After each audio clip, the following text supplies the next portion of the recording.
अच्छा, जब ये कृष्णा अवतार हुआ ना जी, तब भी हनुमान जी का बड़ा सहयोग रहा भगवान श्री कृष्ण के लिए।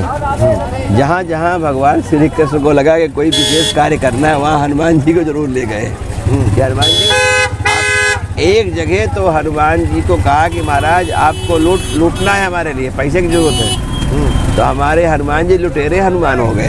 हनुमान की कृपा से सब काम होता है, हनुमान की कृपा से सब काम होता है, सब करते हैं हनुमान हमारा नाम होता है, सब करते हैं हनुमान हमारा नाम होता है।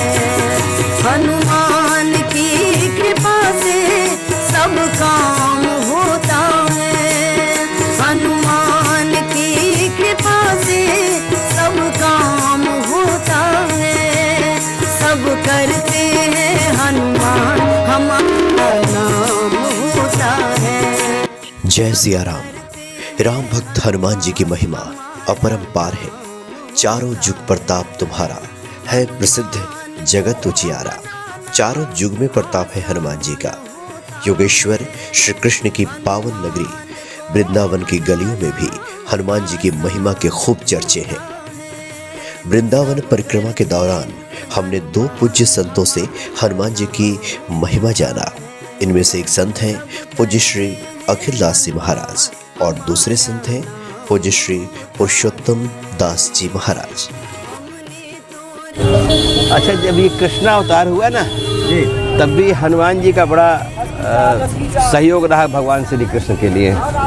जहाँ जहाँ भगवान श्री कृष्ण को लगा कि कोई विशेष कार्य करना है, वहाँ हनुमान जी को जरूर ले गए कि हनुमान जी आप एक जगह तो हनुमान जी को कहा कि महाराज आपको लूटना है, हमारे लिए पैसे की जरूरत है। तो हमारे हनुमान जी लुटेरे हनुमान हो गए। तो आज भी ऐसी भी यहाँ की प्रथा है। अच्छा, एक लुटेरे हनुमान के जो मंदिर है, जी, उनके उस पार लुटेरी हनुमान लुटेरिया जी। हनुमान जी महाराज जो है के लिए यहाँ ये कहा गया है कि जब यहाँ ब्रज में किसी का विवाह होता है तो बिहारी जी को मुख दिखाया जाता है और हनुमान जी की पूजा होती है।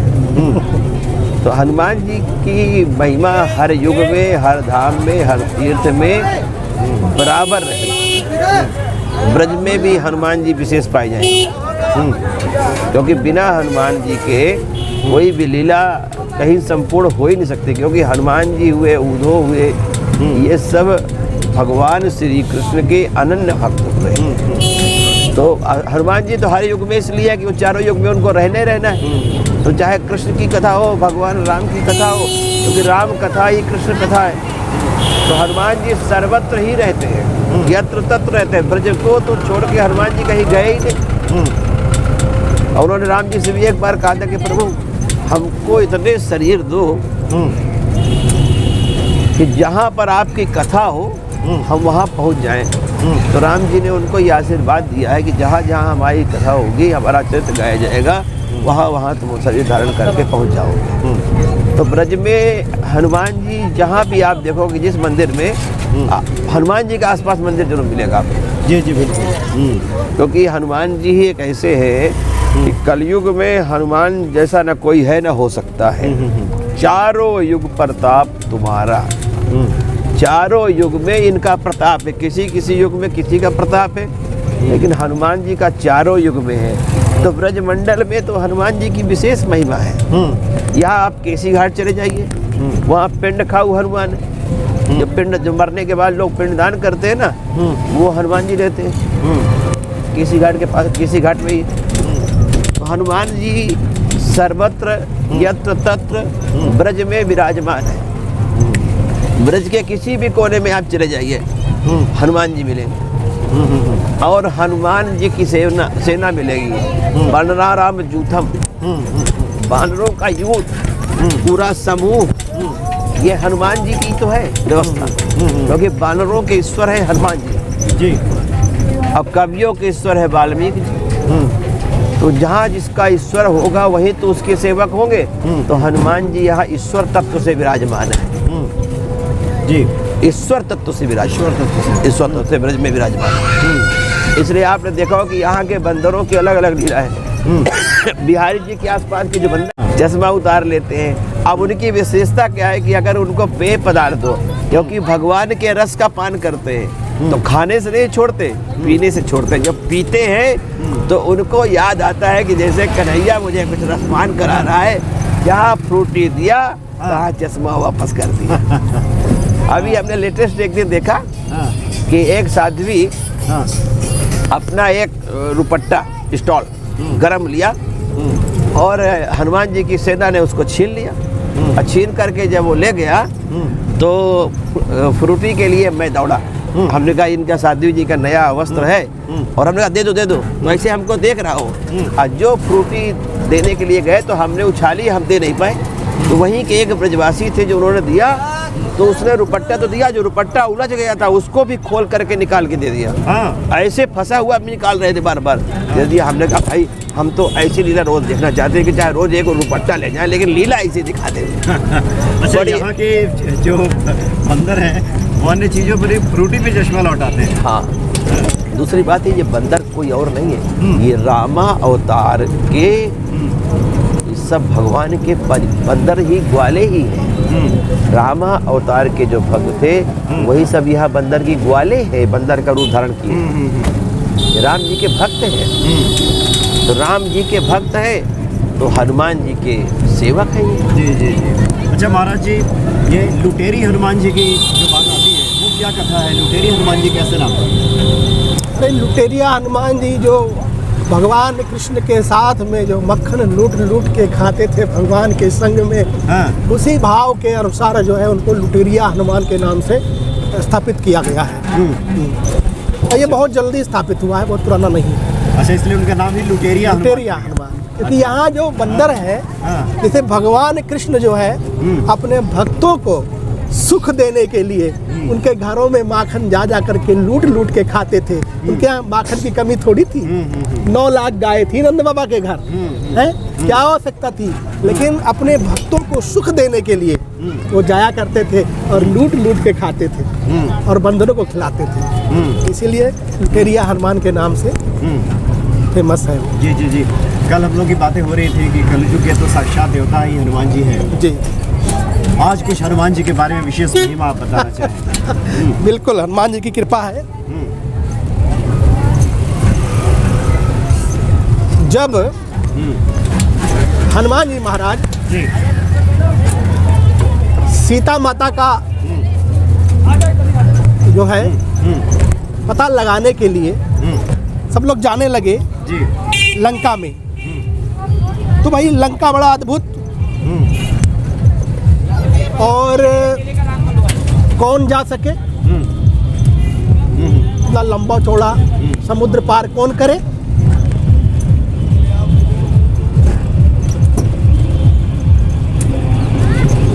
तो सबसे कहा गया, कोई नहीं करने के बता दिया।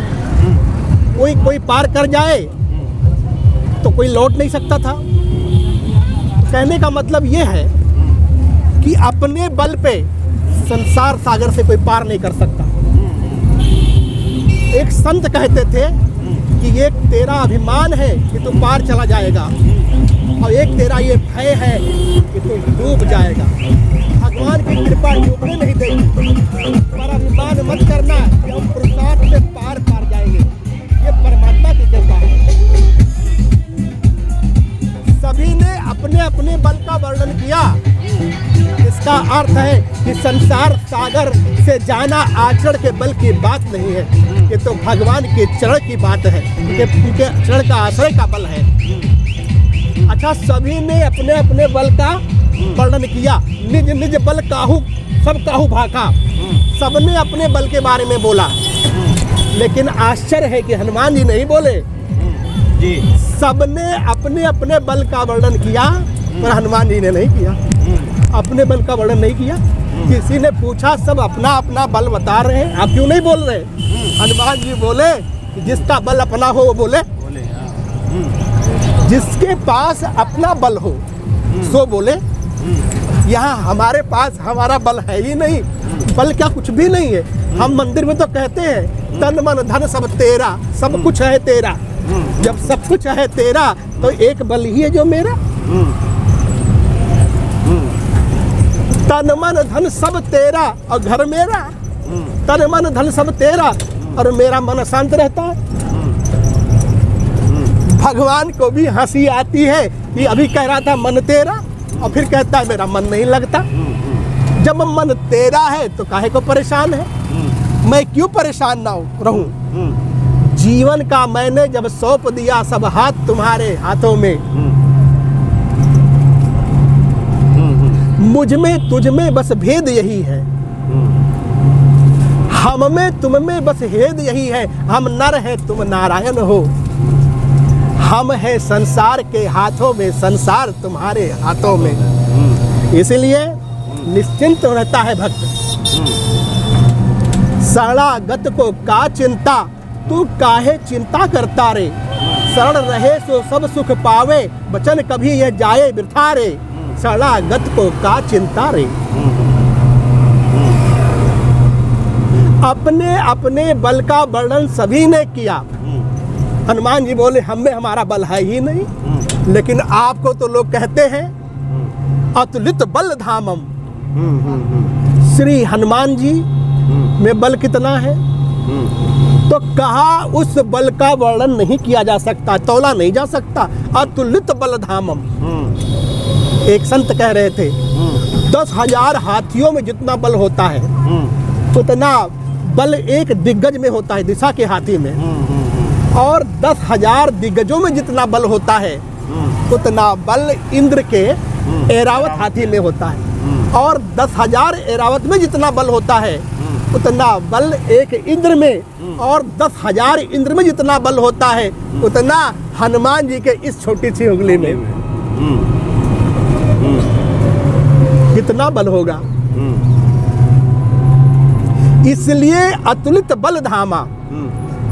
श्री हनुमान जी से कहा कि सभी अपना अपना बल बोल रहे हैं और अतुलित बल धामा मौन है।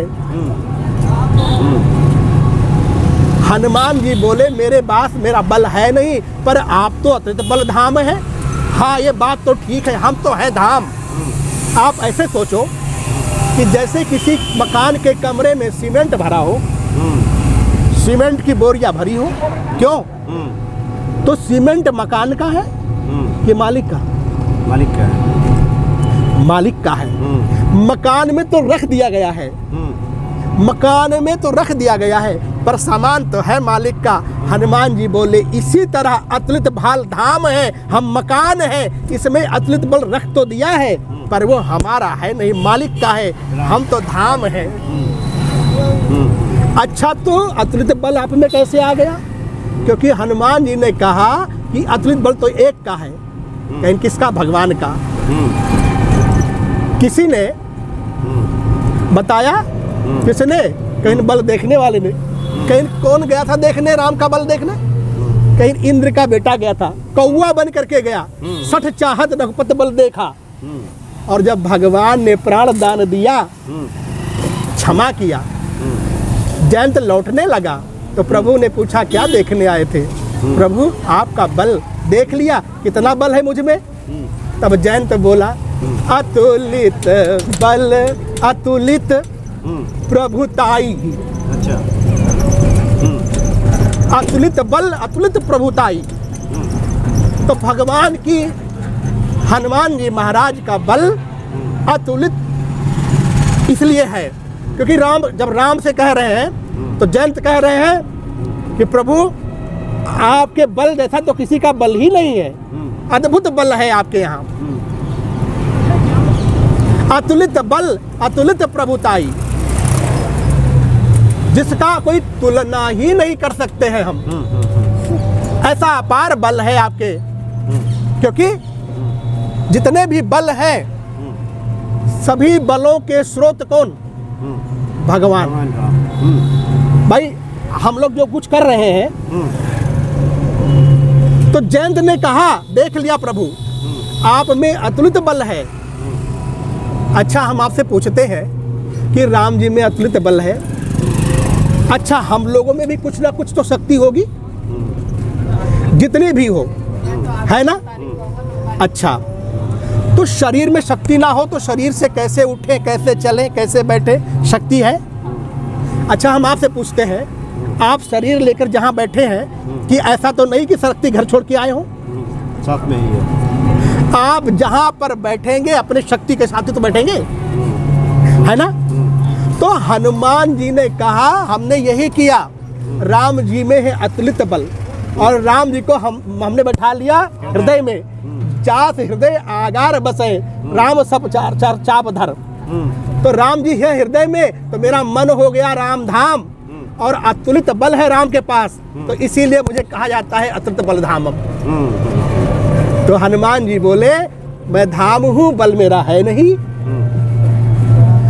अब इस बल का उपयोग जैसा करना चाहिए मालिक के ऊपर है। मैं मकान हूं, पर इस मकान का जो मालिक है वही इसमें रखे हुए सामान का स्वामी है।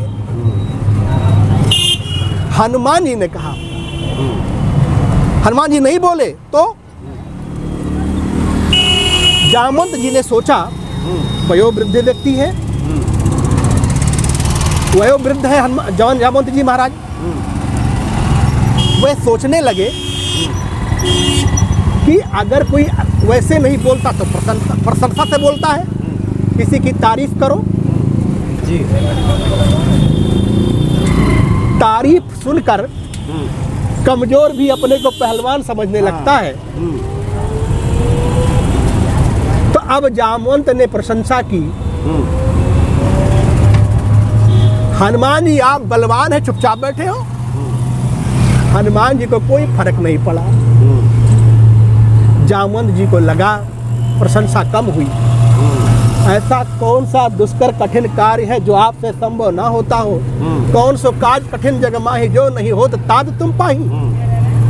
हनुमान जी जगे। क्यों नहीं जगे महाराज? जामवंत जी को लगा कि शायद प्रशंसा अभी भी कमी है। बोले आप ही नहीं, पवन तने बल पवन समाना, आपके पिता भी ऐसे बलवान हैं। अब जब प्रशंसा पुरखों तक पहुंचने लगी, पिता तक पहुंचने लगी, तब तो फिर जागना ही चाहिए।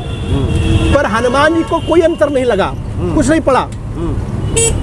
बोले इसलिए कि देखो 4 कमरे हो और उनमें से किसी कमरे में कोई व्यक्ति सो रहा हो, आप हर एक कमरे का दरवाजा खटखटाते हैं, लेकिन जिसमें सोया है खुलता वही दरवाजा है।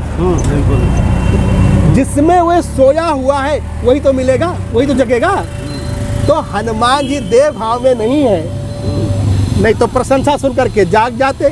का चुप साध रहे हो बलवाना, और गेह भाव में नहीं, क्योंकि पवन तने तन पवन सुहावा।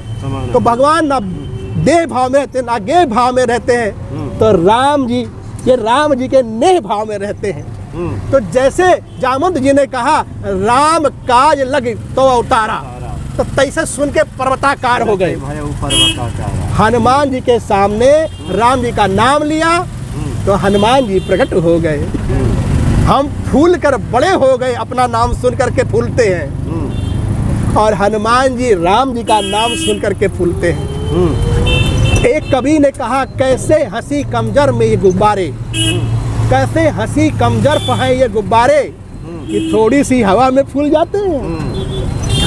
कैसे हंसी कंजर है ये गुब्बारे जो थोड़ी सी हवा में फूल जाते हैं, और धरती से थोड़ा ऊपर उठते ही अपनी औकात भूल जाते हैं। देखो हम कैसे फूलते हैं, वाह वाह, बस वाह। हवा से गुब्बारे फूलते हैं, हम वाह से फूलते हैं। वाह में भी हवा है, उलट दो तो हवा, वाह को उलट दो हवा। अच्छा वाह हमें ऊपर उठा देती तो धरती छोड़ देते, हम धरती के आदमी ही नहीं रहते, और जिन जिन की प्रशंसा होती है वो आदमी धरती के रहते नहीं। और आज सबसे बड़ी विडंबना यह है कि हमें चिड़ियों की तरह आकाश में जो है उड़ने की आदत पड़ गई है।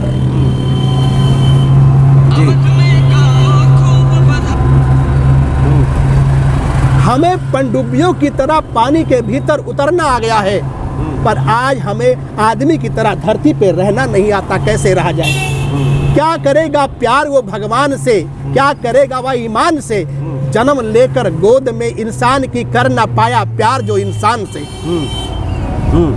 इसलिए भाई हनुमान जी अपनी प्रशंसा से प्रसन्न नहीं होते।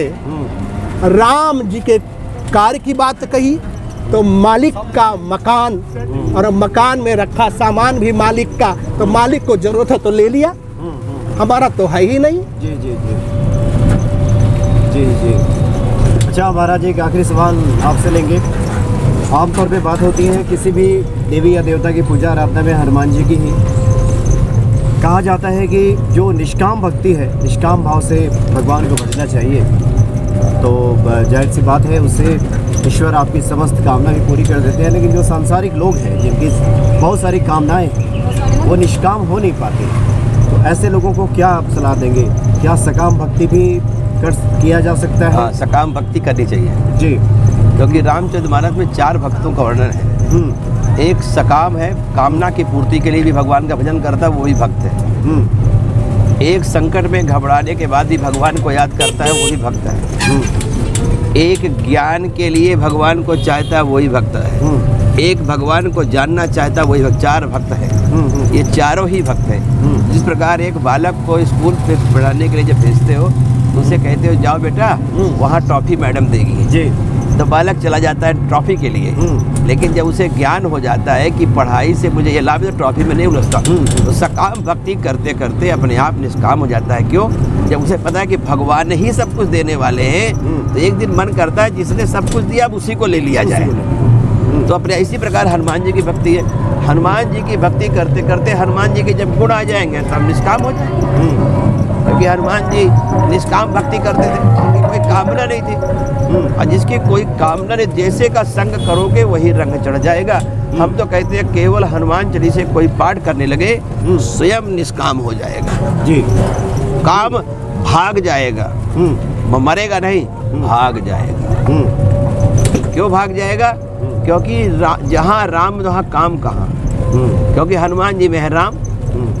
और जब हनुमान जी की भक्ति करोगे तो अतुलित बलधाम, तो उनके हृदय में जब भगवान बैठे हैं तो निष्काम तो अपने आप हो जाएंगे। भक्ति स्वयं निष्काम कर देती है। जब भक्ति शुद्ध होती है तो वही निष्काम। लेकिन शुरुआत में शुद्ध भक्ति नहीं होती। शुरुआत में बच्चा गंदा कुचैला होता है, करते करते जब वो बड़ा होने लगता है तो साधन के द्वारा जब साध्य के नज़दीक पहुँचते हैं तो हम अपने आप निष्काम हो जाते हैं।